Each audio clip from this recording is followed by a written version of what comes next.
만약에 전세권 설정 등기를 했다, 임차권 설정 등기를 했다, 이렇게 보면은요, 이거는 등기상의 공시를 하는 거기 때문에요, 좀 뭐라 그러는지요? 관념적인 지배입니다. 이거는 이 집에서 살고 있다가 사는 동안은 문제가 되지는 않는데, 내가 내일 부산으로 발령이 났습니다. 이사 가야 돼요. 만기가 됐습니다. 그래서 만기가 돼가지고 집주인한테 저 어차피 때마침 부산으로 발령이 났어요. 그래서 부산으로 이사 가야 되니까 더 여기서 살 필요가 없습니다. 살 이유가 없습니다. 이사 가야 됩니다.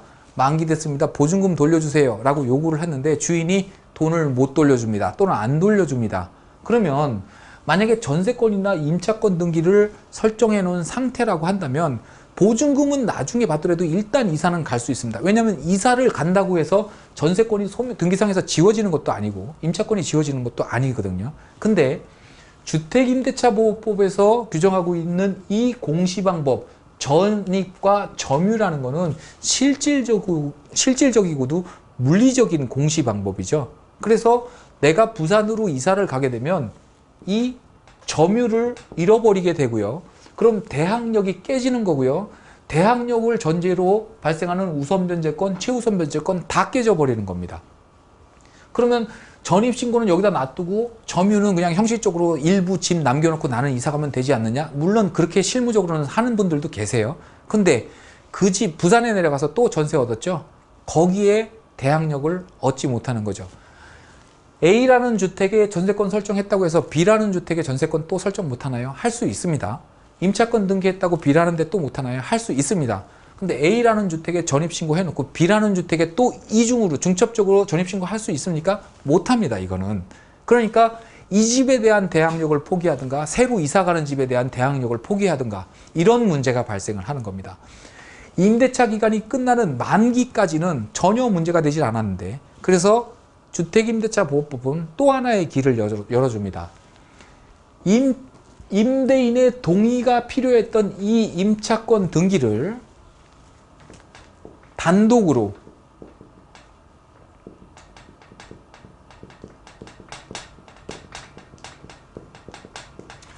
법원에 명령 신청을 하고요. 법원이 임차권 등기를 해라 라는 명령 결정을 해버리면요, 임대인의 동의 없이도 임차권을 등기할 수 있게끔 또 길을 열어준 겁니다. 물론 요건이 있습니다. 요건은 뭐냐 하면요, 임대차의 기간이 만기가 됐어서요. 만기가 도과해야 되고요. 지나야 됩니다. 왜냐하면 임대차 기간 중에는 아무리 임차인이 약자라고 하더라도 보증금 돌려주세요 할 수는 없죠. 만기가 됐을 때 보증금 반환 청구권이라는 채권이 발생을 하는 거고요. 그렇기 때문에 만기가 됐고요. 만기가 됐음에도 불구하고 보증금을 돌려받지 못했다라는 것을 소명을 하면 법원은 임차권 등기 명령을 하게 되고요. 그 명령에 의해서 주인의 동의가 있어야지만 가능했던 임차권 등기가 임차인 단독으로도 등기할 수 있게끔 또 제도적 길이 열린 겁니다. 이렇게 임차권 등기가 되고 나면은요, 대항력과 우선변제권과 최우선변제권, 물론 최우선변제권이라는 건 소액 임차인에만 해당되는 겁니다만, 대항력과 우선변제권, 최우선변제권 이미 확보하지 않은 사람은 임차권 등기를 하면서 이 세 가지가 다 발생을 하고요. 세 가지 권리를 다 얻고요. 이미 임차권 등기 명령에 의하지 않고 전입신고와 점유로 대항력, 확정일자로 우선변제권 취득해 놓은 상태라고 한다면 임차권 등기 명령 후에 부산으로 이사를 가더라도 기왕의 대항력과 우선변제권, 최우선변제권이 그대로 존속됩니다. 그러면 그쪽으로 부산으로 이사를 가서 거기서 전입신고와 점유하고 우선변제권 확정일자 받고 이러면 양쪽 집에 대해서 다 대항력과 우선변제권을 확보하는 그런 결과가 나오는 거죠. 자, 이렇게 6가지입니다. 근데 또 재밌는 일은 뭐냐면요, 주택임대차보호법이 발효되기 전에 민법에서 전세권과 임차권 등기는 전세권은 물건이기 때문에 우선변제권이 있습니다. 다시 말해서 경매 절차에서 배당을 받을 자격이 있었어요. 근데 임차권은요, 임차권은 채권인 채로 등기하는 거기 때문에 대항력만 있었지 우선변제권은 없었습니다. 그냥 소유자가 바뀌면 그 소유자한테 만기까지 살다가 내 보증금 돌려주세요 할 수 있었을 뿐이지 경매 절차에서 배당해 주세요, 나 이 집에서 안 살랍니다, 그게 안 됐었어요. 근데 주택임대차보호법에서 이런 권리들을 보장해줬고요. 주택임대차보호법에서 임차권 등기를 명령에 의해서 하게 되면 이 권리를 그대로 다 인정을 해주겠대요.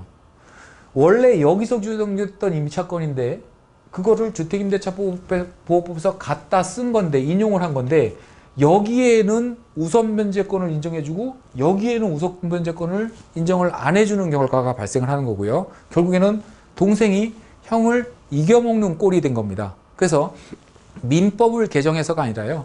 주택임대차보호법의 규정에서 뭐라고 되어 있냐면 민법에 의한 임차권 등기는 이 법에 의한 임차권 등기와 그 효력이 같다라고 규정을 함으로 인해서 민법에서는 인정하지 않았던 이 임차권 등기의 우선변제권이 주택임대차보호법으로 인해서 이제는 여기도 우선변제권이 인정이 된 겁니다. 그래서 현재로서는 민법과 주택임대차보호법에서 규정하고 있는 임차권 등기, 얘는 쌍방 공동신청으로 설정되는 거고 얘는 일방 명령에 의해서 신청되는 거, 그 차이만 있을 뿐이고요. 일단 설정이 되고 나면 그 효력 면에서는 다 똑같습니다.